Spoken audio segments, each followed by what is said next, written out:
ગઢડા તાલુકાના લીંબડિયા ગામ પાસે આવેલ ઐતિહાસિક સાત હનુમાન આશ્રમે ગુરુ પૂર્ણિમાની ધામધૂમથી કરાઈ ઉજવણી।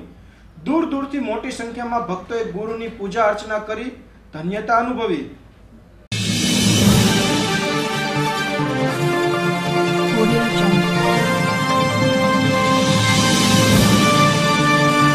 બોટાદ જિલ્લા કોંગ્રેસ દ્વારા ખેડૂતોની વિવિધ માંગણીઓને લઈ રેલી કાઢી કલેક્ટરને આપ્યું આવેદનપત્ર। ભાજપ સરકાર વિરોધી કરવામાં આવ્યા સૂત્રોચ્ચાર। મોટી સંખ્યામાં કોંગ્રેસના આગેવાનો અને કાર્યકરો રહ્યા હાજર।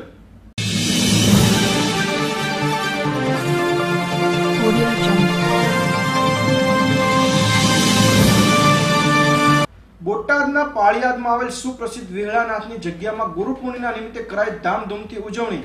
જગ્યાના ગાદીપતિ નિર્મળાબાના આશીર્વાદ મેળવી ભક્તોએ કરેલ અનુભવી ધન્યતા।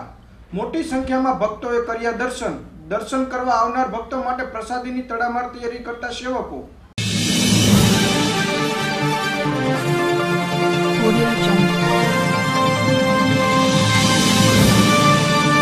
બોટાદ રેલવે સ્ટેશન વિસ્તારમાં બાપા સીતારામ યુવક મંડળ દ્વારા ગુરુ પૂર્ણિમાની કરવામાં આવી ઉજવણી।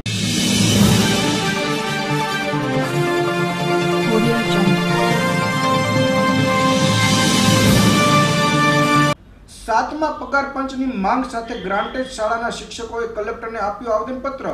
આવેદનપત્ર આપી કલેક્ટર કચેરી બહાર માસ્ક પહેરી મૌન વિરોધ કર્યો। મોટી સંખ્યામાં શિક્ષકો રહ્યા હાજર।